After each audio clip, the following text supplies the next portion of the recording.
Okay, hello, mermaids. I have a special guest on the podcast today. Could you introduce yourself and tell the people what you do in the world? Hello, my name is Sacha Coward, and I describe myself a bit as a mermaid hunter. I'll kind of explain what that means. It's nothing mean against mermaids. It's just because I'm really interested in mermaids. I think they're super cool. I've worked in a few museums, and I'm a mermaid folklorist, and I've got a million and one opinions on them. I'm so excited. I can't wait to hear all of your opinions. Thank you for coming on the show. I found you on Twitter when there was the Little Mermaid casting news, and you had some amazing thread about the history of mermaids, I think in natural sciences and also the history of the Little Mermaid. And that's why I want to talk to you. And then I found these amazing photos of you with a blue beard in a museum, and I was like, yes, we must know everything that he knows. I'm sorry for everything. God, Twitter is a terrible vice. A window into my life, which obviously I choose to share. Yeah, hopefully by the end of this conversation that will make sense. Oh yeah, I think Why definitely. it happens. Well, so let's get started on just how you got into mermaids and how you work with them as far as like your museum work. So we have a little context. Yeah, so I've been working in museums for about 10 years. When I started out, I was working in the gift shop. I volunteered. I worked my way slowly up until actually I get to do the cool stuff that I want to do. As a bit of background, so I'm a gay man, and this comes into relevance shortly. And growing up, I always had a real love for the Disney film The Little Mermaid. Something about that was really cool. I knew all the songs. I watched the VHS until it was worn out.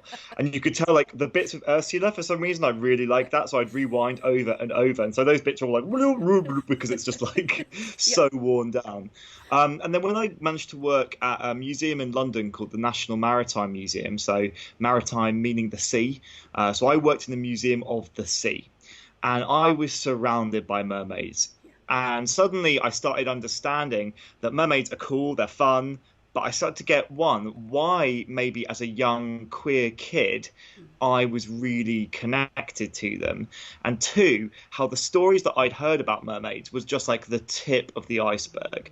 That actually it is a wonderfully gruesome, twisted, sad, scary, just very much more complex account than the Disney film. But in itself made me love Disney film even more because I realized that it was coming not just from pretty Ariel and all the kind of Halloween costumes. It's more than that. It tells an incredibly deep story about humans, about people, about gender, and so I just became really addicted. Everyone can't see my face if they're only listening to the podcast, but I was like, exactly. Great. Okay, yes. Okay, so that's an awesome introduction. So let's talk a little bit about let's get into the Little Mermaid, and then we can get into deeper stuff with mermaids.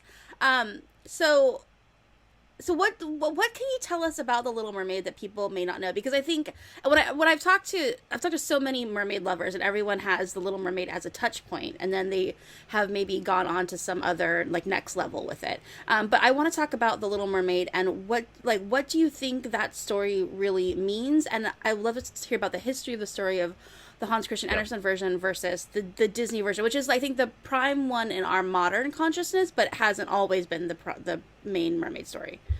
It's the go-to. So if you search mermaid on Google Image, go and do it now. Whoever's watching this, give it a go just to test me. You will get a red-haired mermaid, even if it is not Ariel, if it's someone dressing up, if it's a knockoff toy. That's the image that we have of mermaids. So I'm going to start with the Hans Christian Andersen because it connects so well to the Disney and the two sort of hybridized together. So the original story of The Little Mermaid, now not a lot of us have fully read this. I realized that I hadn't read the story from start to finish until working at a museum. But Hans Christian Andersen wrote Little Mermaid, and it's actually an incredibly tragic story. Mm-hmm. So if you've seen the Disney film, spoilers throughout, spoilers. Spoiler alert in general, everyone. You will know that she gets the prince at the end. It's a happy ever after. It's classic Disney of that era, all right? Whereas in the original story, she does not get the prince. She is turned into sea foam and she sacrifices herself for the prince. There's also loads of really gory details. Fantasy and children's stories back in the day were really really terrifying. So, for example, the sea witch doesn't take her voice through a lovely song and a bit of magic. She cuts her her tongue out with a pair of scissors. And when she gets her legs, they're cursed. So every step she takes is like walking on broken glass. There's loads of really horrible stuff. And then there's loads of really tragic stuff. So he describes the fact that mermaids don't have souls. Unlike humans, mermaids don't have souls. I know. So when they die, they don't go to heaven. They just into the water. It's like also, when that slime explodes. It's just like that. That's it. You're done. That's a whole delivery. Yeah. It's like yeah. Sorry, please continue. Like full of mystical, yeah. Right. No, it's not like that. It's gruesome. It's gruesome and horrific. Okay, so please continue. They don't have souls. So on the equally like tragic note, they can't cry. So mermaids don't shed tears, partly because they're made of salt water, so that they can't cry. And there's a quote in the book which says, because they can't cry, and I'm really paraphrasing here, they feel the pain all the more. So they can't even express. When they're in pain, there's no tears. There's no visible sign. Yeah. So this is a tragic creature. Like a really tragic, half-formed creature. If you think of what a mermaid is, half fish, half human, we'll come back to this in a bit. So it's written by Hans Christian Andersen. Now, the thing I didn't know about this story, I knew it was a bit twisted, but I didn't know that it was written by a queer person. So Hans Christian Andersen was biromantic. He loved men and women. He wrote love letters to men and women. We actually have records of this. We can prove it, so historians, don't at me. So there's real evidence for this love. And just before writing Little Mermaid, Hans was dumped, basically, by a man called Edvard Cullen. And Edvard and him had been writing letters backwards and forwards, Hans being a bit more like lovey-dovey than you ever get from Edvard. But finally, he gets a letter from Edvard saying, sorry, mate, I can't reciprocate this emotion that you have for me, and I'm getting married to a woman. And so Hans's response, you can imagine, is completely devastated. He's had his heart cut out, basically. And he goes and writes The Little Mermaid. So think about the mindset of when he was writing this children's story, what was going through his mind, the heartbreak. He created a character that loses her voice, that can't be part of a world of normal people that wants to be, and goes through incredible pain, and then sacrifices herself at the end. So really, really heartbreaking account. So you then have the Disney films. The Disney-fied version is very different. It has different characters, but the general plot is there, and it has this happy, happy ending where Ariel gets her legs, and she is, King Triton. He has the whole rainbow coming out of his trident. Rainbow, which is so queer. But in that version, she does get her, she gets her prince at the end. And for a moment, I was like, that's rubbish, actually. Like, let's do the nasty dark one. Why do we have to make everything lovely and fantastical? But then again, I heard a story about the Disney film. So the Disney film was partially written by Howard Ashman, who was a gay man. And during working on The Little Mermaid, he was diagnosed with HIV. He later died of AIDS-related illnesses. And remember, this is in the 80s, so HIV was a death sentence, a very different illness to what it is for, wealthy white people today. And then in the next film he worked on, Beauty and the Beast, he actually died. So this was the last film that he fully worked on.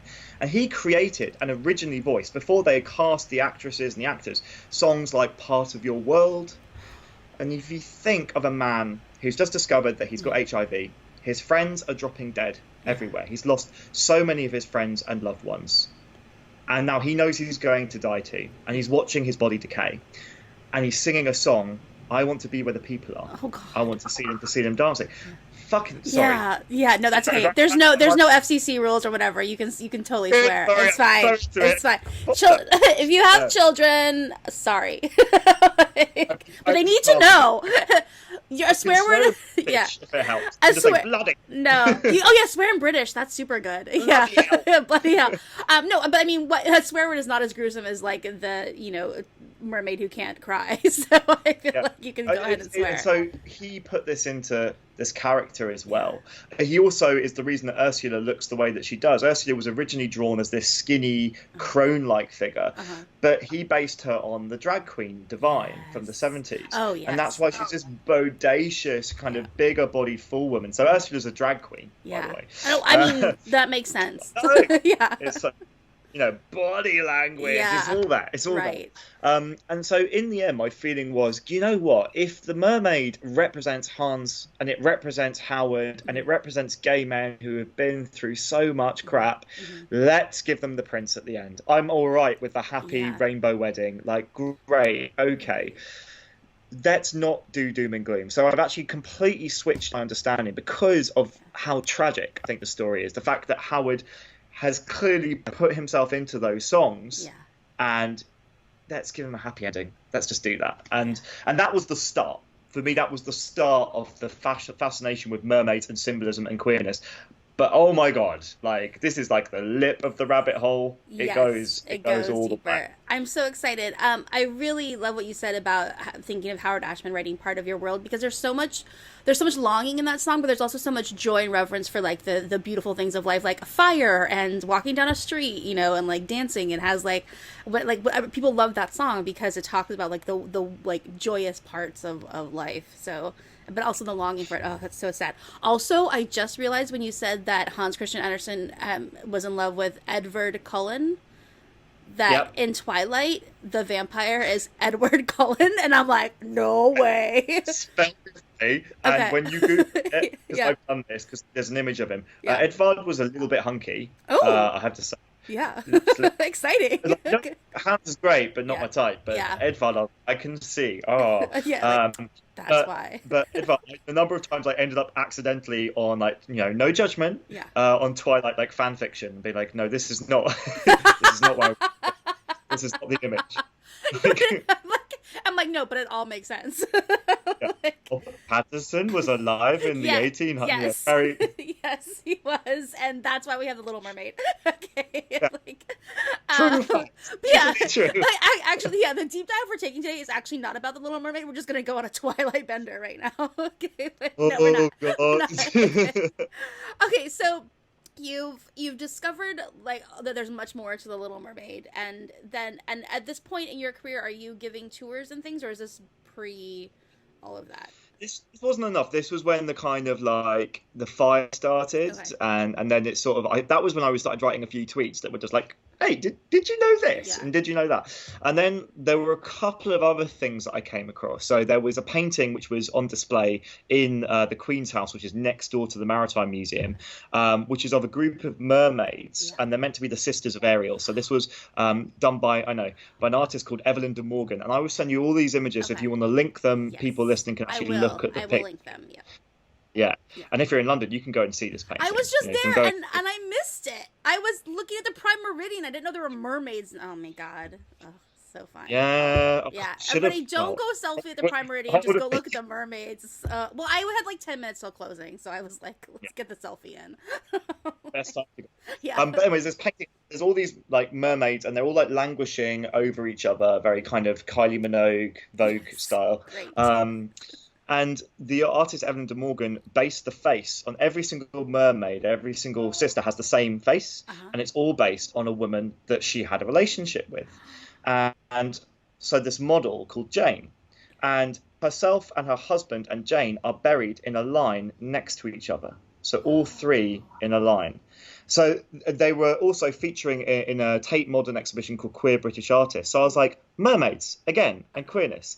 So we now have like drag queen mermaids and bisexual men mermaids and lesbian mermaids, and then you just find that the full LGBTQ spectrum, there's a mermaid for it. There is always a moment for it. So it totally makes sense to me now why, as a drunk when I was like 25 and you go out and you do karaoke, I'd always end up screaming part of your work with tears running down my face, mostly body, probably. Like, it wasn't just that it's camp. There's something about this that resonates. And it's not just queer people. It's people who feel different, who feel like on some level society has kind of looked at them and gone, no, you're not right. And there's something about mermaids being, weird and a part of a different world, but beautiful and powerful and magical that is incredibly appealing. I think you'll find in a lot of Facebook groups there for people who do mermaiding, like wearing the tails and swimming like as a hobby. A lot of it is like no one understands like why I love them, no one understands me, but like I feel so great when I wear this. It's all like this common thread of like having found some sort of like self acceptance through mermaids. Yeah. Is a body positivity. There's a movement in the UK, in Brighton in the UK, where whole groups of people meet up and dress up as mermaids, and it is about celebrating your body, whatever it is, whatever color, whatever shape or size. So yeah, there's a huge broad spectrum. You can talk about any community of mermaids, and we'll probably start talking about mermaids of color in a little bit. That's a really interesting thing to discuss. But for the start for me was, wow, mermaids are really frigging queer.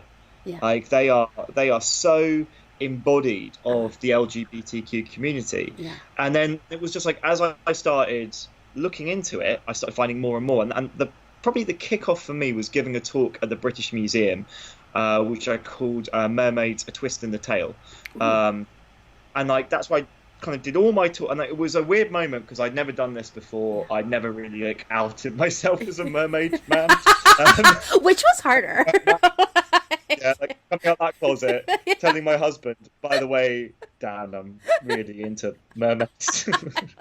Like, I hope you can accept my lifestyle, and thank you for not judging me. I am. And but like standing up in like possibly one of the most famous, the biggest museums in the UK, and standing in front of an academic audience and talking about mermaids and gays, and then no one being like, that's stupid, people going, that's really interesting, that's really, like actually coming up and asking me questions. I was like, this is a thing. Yes. This is not just me having a brain fart. This is actually a thing. And so for the past, I'd say 2 years, I've kind of just used, I've both kind of explored the history of mermaids more and more and found more and more stories. But I've also used mermaids as a way to connect between queer culture and, you know, straight culture and young people. We often, as queer people, particularly trans people, you know, I'm lucky, I'm a cisgendered white gay man, I'm pretty bloody privileged. But for a lot of us who are non-conforming, who, you know, we stand out on the tube, on the London Underground, we're seen as kind of monstrous. So to kind of flex that out from being monstrous to being mermaids, and to use mermaids, something that most people grew up watching that film, to talk about transgender kids, to explain why it's valid to be however you are, it's been really nice. So I've been using mermaids as a vehicle as well to have those conversations. That's amazing. There's an interview that I did that will come out after this with an academic about the mermaids in the Latin America and the Caribbean, and we talked a lot about like ideas of monsters and where that mythology or that idea comes from. So I love what you're saying, that like people who in society feel a little bit monstrous, and there's a history too of mermaids. I'd love to hear more about this from you, of mermaids and what they mean at different times and what they mean to different people.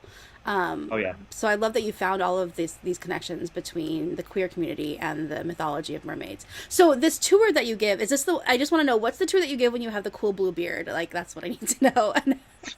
There's a number of different ones. Okay. So the original cool blue beard thing started as a march for London Pride, where I was marching as a group for museums, and I was like, I'm going to dress up as a mermaid again. This was still when I was sort of like, I'm just a bit uncomfortable with this, but fine. Got some good feedback. So I then was asked to do a whole tour for the National Gallery, which is a beautiful gallery of kind of beautiful artworks in London, central London. And it was aimed at children. And so I was thinking, mermaids, right, let's do this. So I came in blue hair, blue beard, my merman t-shirt that I have, and a harpoon. Yes. And we did a tour with kids, and there were about 30 kids in each tour, of all the paintings that have mermaids in them. And I just told them some stories that weren't just the Christian Andersen one. So one of the stories I told was about what I call one of the oldest mermaids. So in the Western tradition, one of the oldest kind of mermaids that looks like a mermaid is called Atargatis, and she was a Syrian deity. And she has this kind of split tail in a lot of them, so a bit like the Starbucks logo. And she had a whole priesthood, or should I say priestesshood, of priestesses who were born and assigned male at birth, and then transitioned to basically be mermaid priests. Wow! Yes! So wore full makeup, long hair, beautiful scales. To reach them in their temple, you had to swim through a lake of goldfish, because it was like underwater, and then you had to come up into the pedestal. And she was a bloody goddess, and again, so I was just kind of those kind of stories, and I told them in a way that was appropriate and accessible for, 7, 8-year-olds. Right. But I just wanted them to get a sense that, you know what, there's loads of people on this planet, and we've all been telling stories, and you've probably only been hearing a few of them. So here's some more. Here's some more for your mermaid sister. Right. So that was the start of it. I love that. So what other twists on mermaids can you tell us? I mean, I don't think that people know any of this, really. Yeah, so as another random example, a couple of days ago, I did another talk great. And that one was called Mermaids and Police Raids, and that was looking at looking at the old gay bars that had been closed down back in the 30s and 40s and 50s of London, but also with some mermaids thrown in. And so in Trafalgar Square, so if you ever go to London, you will probably pass through Trafalgar Square at some point. It's a massive fountain with a merman on one side and a mermaid on the other. And the merman is modelled after a young bodybuilder from the 20s called Tony Aserati. And Tony was a gay man, and he was painted by artists such as Duncan Grant, and he ended up being the model for perhaps the most famous mermaid in the whole of London. So it's again, the number of tangents and stories. You pick an element of the queer community, and there's a story there that connects us to mermaids. Yeah. So what do you think, I'm just thinking back to The Little Mermaid itself and this idea of a heartbroken Hans Christian Andersen writing this story and then it becoming later in different adaptions, another emblem for modern queer. I mean, everyone relates to Little Mermaid, but for modern queerness. But I'm also wondering, so one version that I've heard is that the very, very epilogue of The Little Mermaid has this weird thing where it's oh wait, there's one more chance she becomes a daughter of the air or something, and if Victorian children mind their manners and eat their vegetables, then eventually she'll earn enough points to have a soul or something. It's this really weird it's tacked very on. Maybe if you look. It feels like an editor was we have to have this have a little bit more a meaning. Do you have any thoughts on The Little Mermaid about the sisters?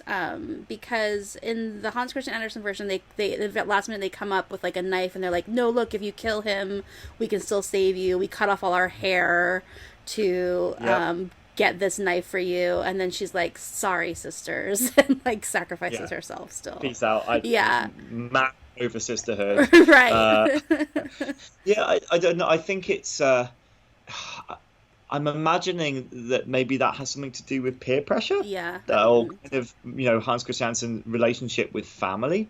I mean, I think that Hans was a very dark man. If you read The Little Match Girl, he was a very tortured soul. He hated himself. If you read his writings, he characterizes himself as totally hideous and unlovable. That's in his diaries. So I think there's a lot of darkness in everything that he writes. If I can make a sort of a weird tangent, I mean, I've been watching a lot of RuPaul's Drag Race. Great. No, keep going, please. It's flawed. There's a whole other conversation, but I've been watching the UK version for that. And there's something incredible about the queer community in the way that we take pain, we take suffering, we take a scream of anguish and we set it to music and make it a catchy beat. Or we turn our sorrow and the time that we're mulling over something difficult, and whilst we're doing it, we make a costume or we paint a painting. We're a remarkably creative community. But all of our creativity whether it's drag, whether it's a spectacle, a film, a song, there is always a kernel of pain in there that I think makes it so powerful.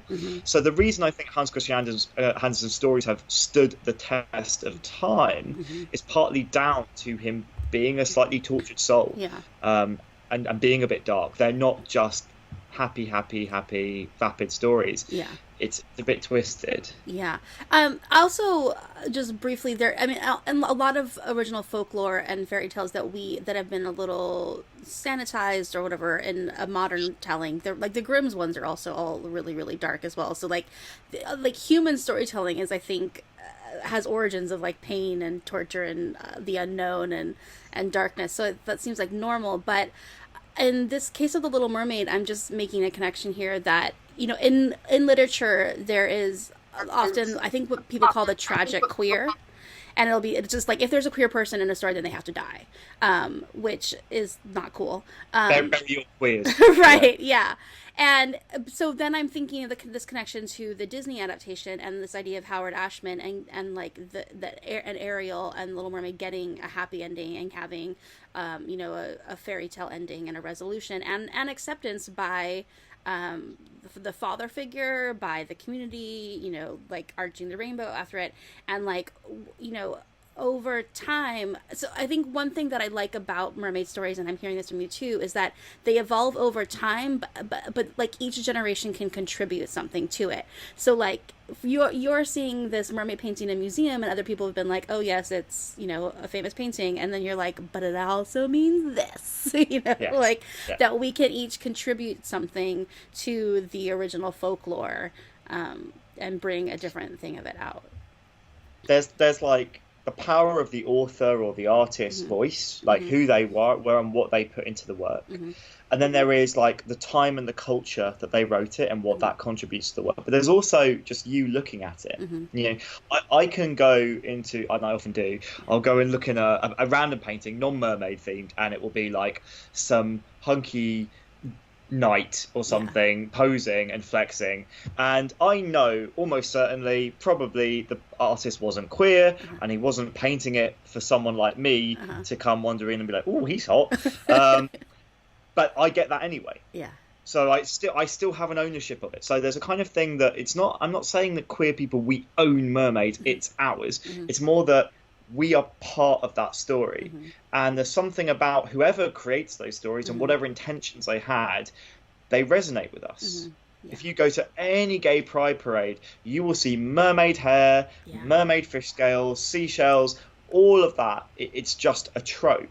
And what I wanted to understand is why. Why is it a trope? And partly because queer people have created the mermaid myths that we tell and love, and partly because there's something about them that is just really, really, I don't know, visceral for queer people. Can you talk a little bit more about that? Like, what parts are visceral? So for me, it's like, I've been lucky enough to work with a transgender youth group called Mermaids UK. We had them on the podcast 2 episodes ago. Awesome. They're awesome, and they produced a bust for the Maritime Museum with an artist called Eve Shepherd. It's a bronze bust, and it's beautiful and slightly influenced by mermaid folklore. And I had a lot of chats with some of their parents and kind of understanding my own gender identity as well. That mermaids are also one of the first time that children come across the semi-nude male or female form, like the human body. Because mermaids are kind of generally in the ones that they're exposed to as kids, they're innocent. The Little Mermaid, there's nothing directly sexual there. So there you get the doll, you get the film. So it's the first time you start to look at what does the human body look like, because you see it uncovered. I mean, maybe there's like a couple of seashells, but it's pretty out there. So it's a way that I think a lot of people that are either struggling with their gender identity or trying to understand how they feel about people of the same or opposite sex are actually being confronted with that at quite a young age and making these kind of understandings of, I want to look like that, or I find that really interesting, or is that what I look like? Like those kind of things. But it's in a really safe way whereby, because they all have a fishtail, there's you're not talking about genitalia. That's irrelevant. Yeah. So for the trans community, the thing I've been hearing about mermaids is they are these empowered beings. That, Ariel is a woman because she says she's a woman, right? Not because anything going on underneath her fishtail. That's irrelevant, right? For a woman.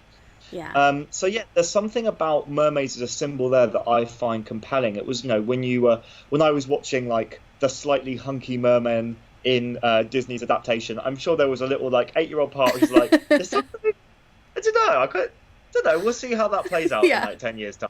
Yeah. But like, you're starting to be exposed to it. Whereas other examples of that, I think your mum and dad would quickly shut that down. Oh, you shouldn't be looking at that, or that's not for your age. But mermaids, you can start to play. You can play with them in the bath. Yeah. You can have these little like gender discoveries. Yeah. Just in them as beings. Yeah. So it's like there's an emotional connection to something that is like outside of maybe a straight, quote unquote, straight world, and then there is also a physical connection as well, and it's a way to like explore that in like a very safe realm of like fantasy and identity.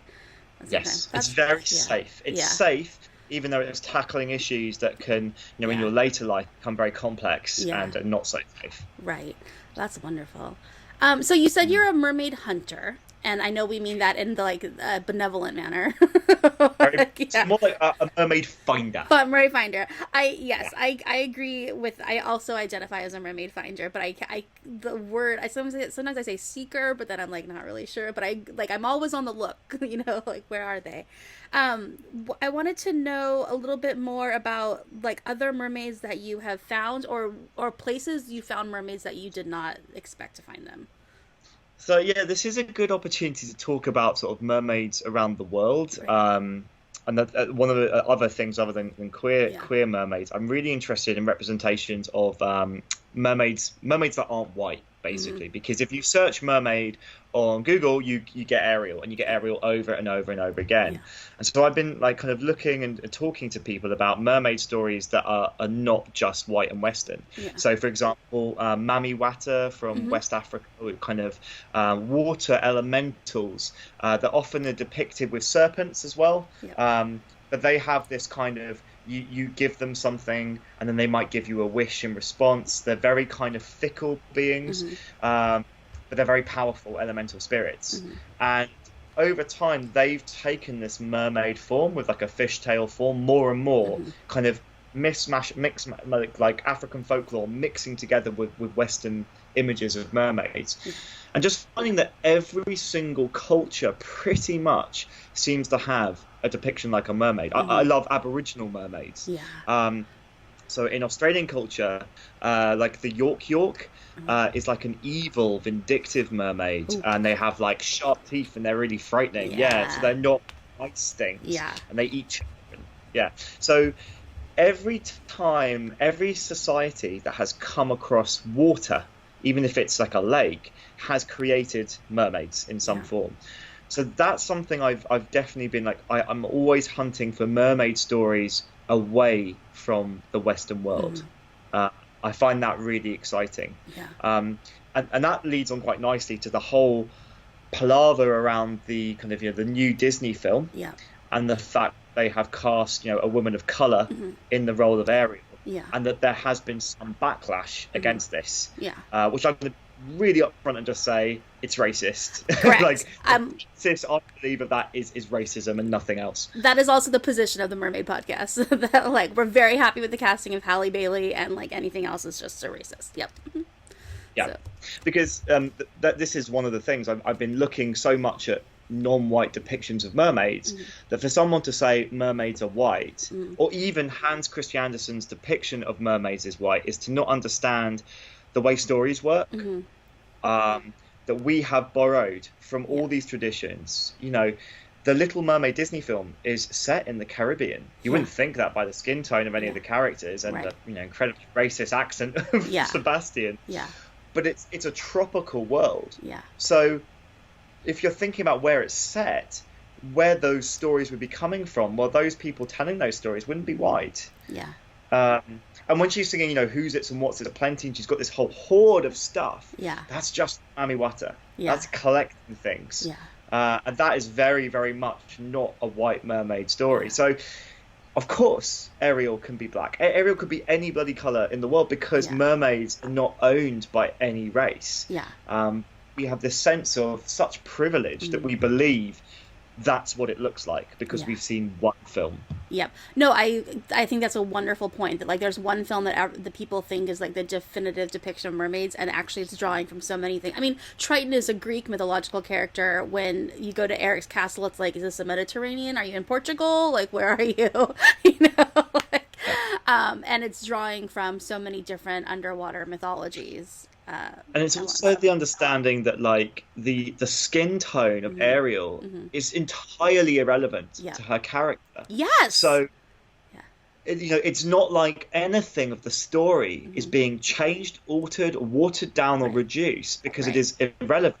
Because when I've had these discussions online, I often have it thrown back at me like, well, what if Mulan was cast as a white actress? And I was like, that's the story. The story is about where she comes from. Right. It is about her tradition. Yeah.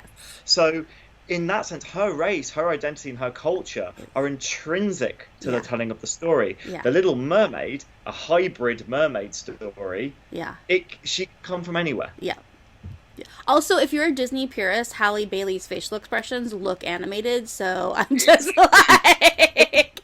That's it. Like, she's, look beyond friggin' skin tone. She's Ariel. It works. Perfectly works.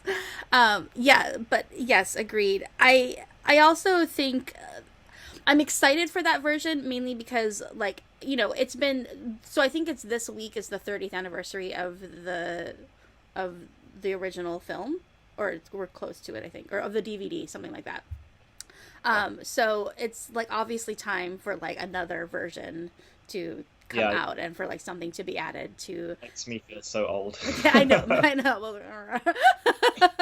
just going to sweep around a second as I do this, because apologies for like a view of my house and probably up my nose. I'm just plugging my phone in because I'm using it as a tether. Oh, great. Okay. Just do that. It's all good. Pause for Hello again. So I think it's time for there to be like something else, but that made me also actually want to ask you, what do you think? You study the history of mermaids in folklore and in art, and you can take people around a museum and show them what it has meant and what the connections are to now. But what do you think is like the message of the mermaid for now, and going into the future? Like, what do you think they add to the conversation, and what do you think we can draw from how they appear to us now? So I think mermaids are a wonderful symbol of how being different is beautiful and great. And I also want to throw in the whole thing that mermaids, like I mentioned, the Aboriginal ones, they can be pretty scary. They eat sailors. Their songs hurt people. You know, they're not just nice, pretty. There's a lot of mermaid stories where they are the bad guys. Yeah. So there's also a sense of power there. Like, and if I were going to be honest, as a queer person, I think they're a great symbol, because it's like, we're different. That's what makes us awesome. Yeah. Sometimes we can blend in with you, but you know, we may not be part of your world. Yeah. But also, don't mess with us. Yeah. We have a dark side, Yeah. and you know, we have powers that you don't quite understand. Yeah. So we may seem lovely and fabulous in our skin tight pink tank tops on, you know, in a gay bar, but like, if you diss one of our side in front of us, then you'll realize that we can be pretty dangerous. Yeah. So I find them a really empowering symbol. Yeah. I know that, you know, some feminists that I've spoken to see them as like a really, as a really negative symbol, because in The Little Mermaid, it's a classic version of, she sacrifices everything for the man, and she gives up her voice. I mean, it's pretty significant. Right. So it just depends how you take it and which elements of that myth you want to pull from. Right. But for me, walking around in my blue beard and blue hair, like nothing makes me feel more visibly and confidently queer than when I'm at my merman best. Yeah. So that's everyone needs a bit of merman No, or mermaid. I love or just a mer. If you want to just go mer, Person. mer person.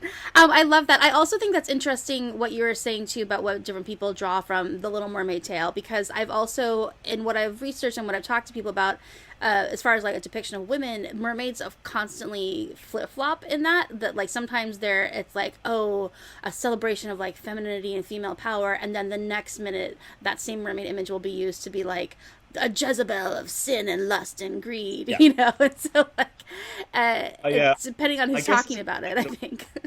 it's a bit like the word so the word queer that was originally used as an insult and thrown at my community, and something which I now take ownership of, and I see as quite a positive identity. The mermaid, like, you know, if you look at the research, if you look at the way it was used by male sailors, it's basically an excuse to have pornography or a pin-up of a woman. So you know, you can have a really sexy topless mermaid to lust over, and it's a symbol of the way that men objectify women. It's a symbol of how men are scared of women because they can lure you with their charms and kill you. All of exactly. So there's very negative stuff there. So I guess for some people, it's an important thing to unpack and explore. But I guess you can also flip some of that and say, like, mess with me, I'll eat you. Or you can take some power from that by saying, I've got a t-shirt that I love that's got like this really hunky merman pin-up, and it really freaks straight men out. Like, I've seen people on the tube do like a double take because they've never seen the male form objectified in the way we objectify the female form. Interesting. Yeah. Okay. Right? Yeah. And it's done in this like 1950s, like it's almost like a sailor tattoo, except it's a man rather than a woman. And it's that kind of thing. Like, just reflect on that. How do you look at women? How do you portray women compared to how you think should be portrayed? Right. I love.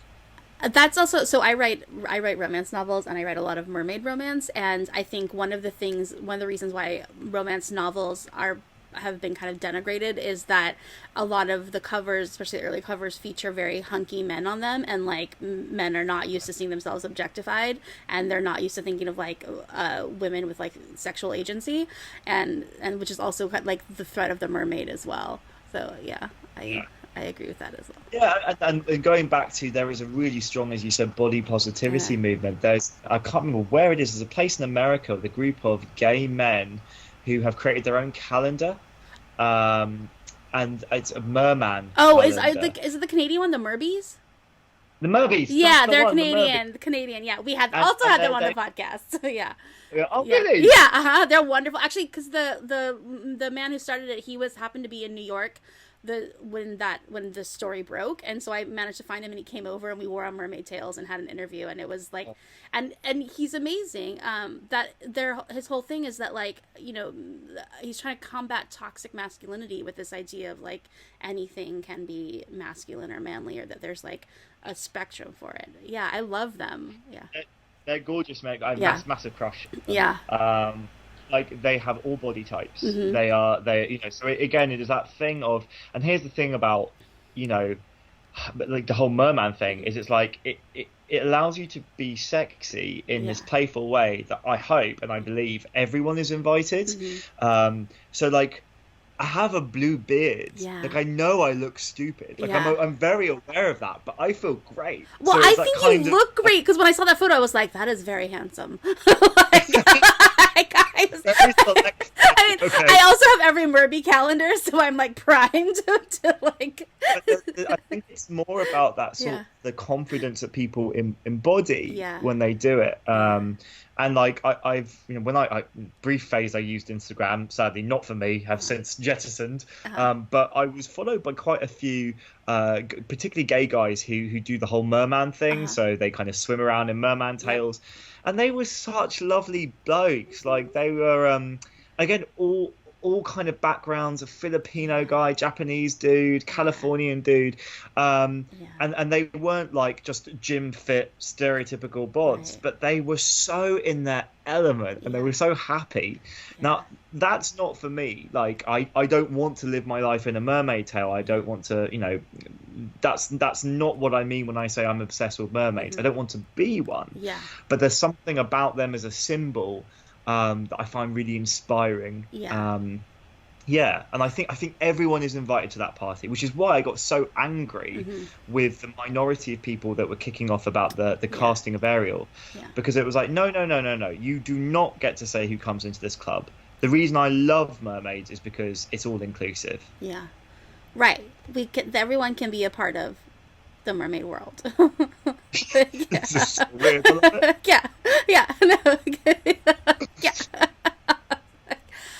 No, but I agree with you, and I love that.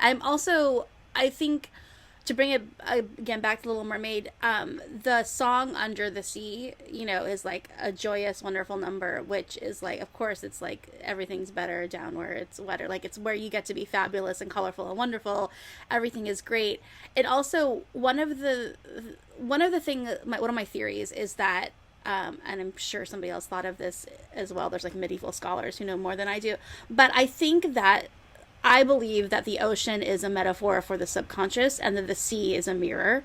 So everything that we are curious about ourselves and where we fit in and our identities and who we are and what it means to be, you know, ourselves is what we kind of project into the water. Like if there's a topsy-turvy mirror world, and, you know, if we are curious about our place in the world, if we want to have more autonomy or independence, if we want to like risk everything for love or for our desires, like we can project all of that back into the water and into the figure of this like mermaid who can do it for us in the realm of fantasy if we can't quite do it ourselves yet.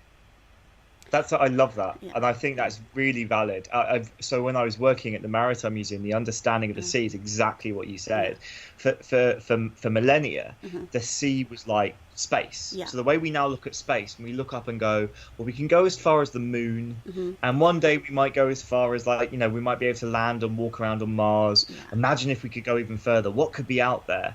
That's how the sea was. We'd look across the sea and be like, you know, what's across that? Look at those maps, the here be dragons. And we would put in there. We don't know what's here, so let's draw a monster.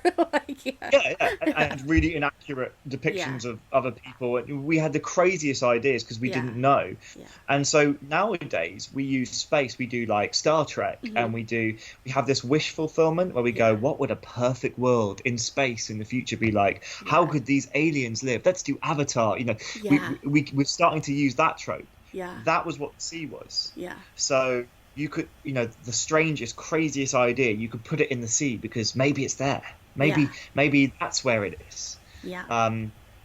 Really cool stuff. There's some really interesting sort of Afrofuturism that's been done on this topic. So there's a set of songs, and there's a podcast part of This American Life that covers it, about during the transatlantic slave trade, that kind of black babies and pregnant women were thrown overboard. So they created this kind of sci-fi narrative of what if those people survived and they started their own world under the sea, and then like wrought revenge on the world above, like decolonized the world. So you have this futurist kind of black positive post-colonial mermaid kind of fantasy set under the sea. There's a book coming out about that as well. It's called The Deep by Rivers Solomon, and it's the same story. It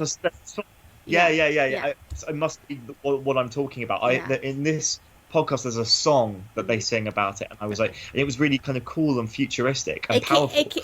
I think that the author heard that song and then wrote the novel. I need to. It's not out yet, but it's coming. I think it's out, or maybe it is. Anyway, it's coming.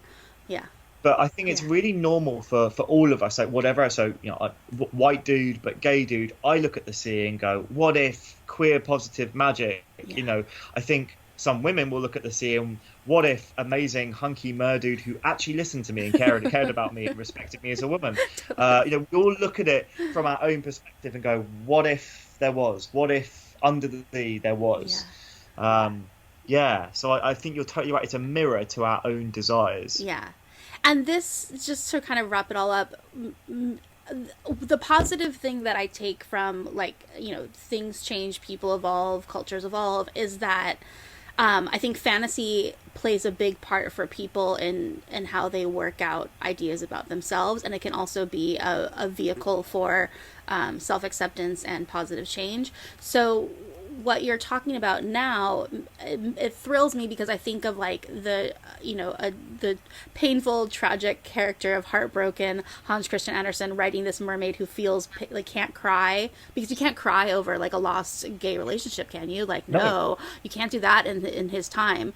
But so the mermaid feels all this pain and then sacrifices herself, like with unrequited, you know, for an unrequited love. Right. To transform to having a gay man craft the character to be accepted with like rainbows and positivity by their community, and to have the happy ending they always wish for. And then for us now to be like, what is the new, what are the new ideas we have for ourselves about mermaids, which are also the same, the old ideas, because there's have like all of these mythological characters are so old, but we can, you know, in the common consciousness, we can now be like, what else is there to say, and what other voices are included in this, and like what can, you know, where can we make room for all of these stories. I think that's so exciting to me. It's exciting. Yeah. Yeah. Exciting. Like, what? I'm looking forward to the film, and I'm delighted the casting. I would love to see. I don't know Disney. I don't think Disney's there yet, but I would love to see some way of honouring the queer roots of the film. So I would love to see some queerness in there. I would love to see that in an overt way, because there's always something where you're like, I know there's somebody snuck that in there, and there's like a nod or a wink, right? But I would love to see it in like an openly accepted way. And then also, so we were talking about this before the recording, but there is the live musical that's coming out. Like, you'll probably have, when this podcast comes out, people probably have seen this already, but that it's going to be playing the film with like Queen Latifah as Ursula, you know, and Ali Carvalho as Ariel, and which there had been all this weird backlash, and then they announced this casting. Everyone was like, we're tired of arguing, it's fine. Like, they just like let it go. But I'm excited, you know, I'm not sure how that's going to work on TV, like mechanically we'll see, but I also am just excited to see like another way of looking at it and seeing what that is. But yeah, good stories deserve to be told over and over again, because the kernel is so, you know, it's there that you can use it to tell any kind of story of any kind of group or for any kind of audience. It's like Shakespeare. You can see Shakespeare adapted in the 25th century on a spaceship, Macbeth, right. Or, you know, in friggin' feudal Japan. Right. The story is so good that it doesn't matter how you tell it. Yeah. I think that's a wonderful note to end on. So do you want to tell people how to find you? And also, if they want to take your tour, what do they do? That's a great question. I'm just talking for myself. Pay me. Pay him. And also, like, tell us where to find you so we can go to your museum and be like, hi. Sure. So, I rabbit far too much on Twitter. Okay. You can find me at Sacha Coward. I will spell my name because it's a weird one. Okay. SACHA COWARD. So I search Mermaid Hunter, I'll pop up. I warn you, I spend far too much time on Twitter, and I get very passionate and angry about things, and I put a lot of garbage up there. So, you know, don't unblock me straight away, but like there is a good 50% mermaids, and the rest is just like a mental diatribe. Perfect. In terms of tours and things, I'm always doing stuff. So I'm doing some video game themed tours at the British Museum. I will maybe pop a mermaid in there. In terms of pure mermaid fantasy, I want to do as much as possible. If you keep an eye on my Twitter account, I'll let you know what I'm doing. But there's definitely a couple of things that I can't talk about just yet. So but do we have to go to the UK to find you? If like there are people who will travel for this tour, so I want to like. So I'm mainly based in the UK, and the fact is I'm a freelancer, so I will go wherever I'm wanted. if I got a chance to do a mermaid tour in the US, I would be there. So again, buy me a plane Great. ticket and give me a space to queer, and I'll Okay. do it. But yeah, at the moment I'm based in the UK. But if you want to shoot me like a DM, Yeah. I'm really chatty and I love talking about mermaids. So just drop me a message. Okay, wonderful. Thank you so much.